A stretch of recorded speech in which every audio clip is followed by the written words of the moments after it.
Today we are going to talk about how to check MPLS root programming on Juniper. On the previous video I posted on the channel, I spoke about how to check IP root programming on Juniper. In this example, we're going to talk about how to check MPLS root programming on the Juniper boxes. In this case, as you can see on the diagram, I'm going to check the MPLS root programming on the PTX36MR model Juniper router, which is based on Juniper EVO operating system.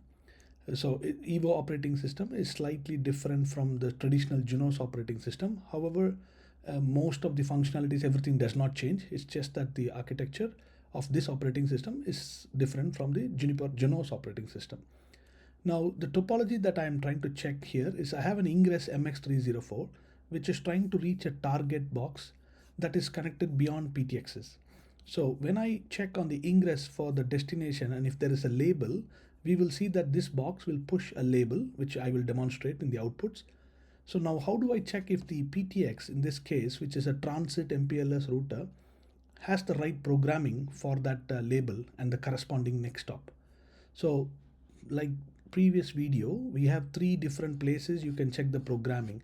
So the rib, where you check the MPLS.0 root table to check if there is a label that the MX is going to push, and I'm going to check if the PTX has an entry for that label that is being pushed by the MX304 and what it does with that label.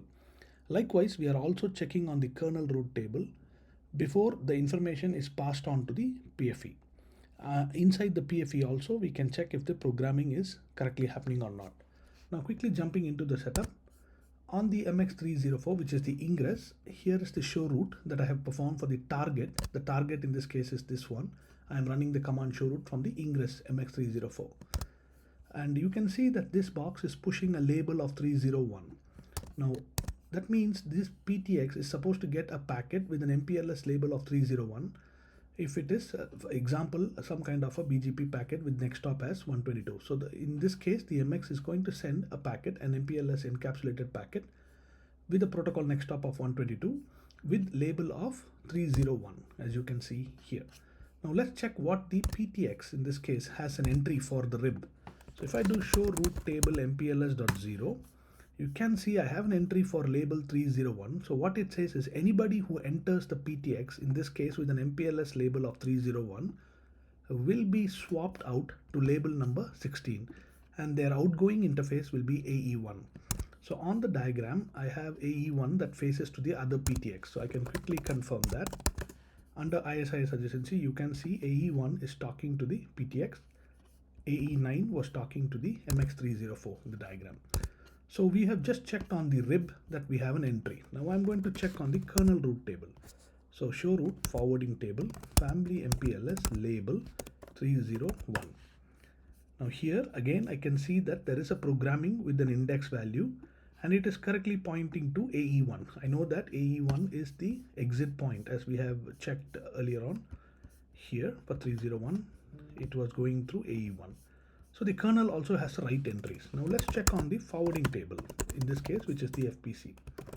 So the command is show route proto MPLS prefix. We have to give the prefix and the label number. So make note of the kernel entry. It has an index of 8297. So I'm just checking if the forwarding table, in this case the line card, also has the same programming. And you can see that for that label, it is index 0 is nothing but the global routing table.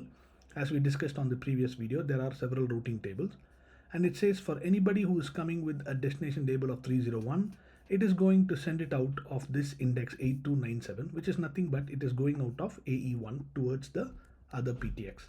Of course, when it is sending it out of AE1, it is going to swap it to label number 16. So likewise, on the PTX that is adjacent to this 36MR, you pretty much do the same commands and check if the programming is there. Of course, there are more detailed debugging that is possible, where you can even find out the label programming, but I think that is definitely not required as long as you can find these details, that the programming and the index numbers, the next stop index, is all programmed at the kernel level, the KRTQ level, and at the line card level. I think we should be good to go. Just also a note, these are commands that are internal to the hardware in general. I mean, of course, you can get them from many of the day one books. There are some references on MX that talks about how to run PFE commands, but there is always an element of caution that needs to be taken care. You please, if at all you want to run it, please check it on your labs before you test it on your production. But these commands is for demonstration purpose to indicate how we can troubleshoot and check if the programming is all correct on the boxes. Hope you like the video. Bye for now.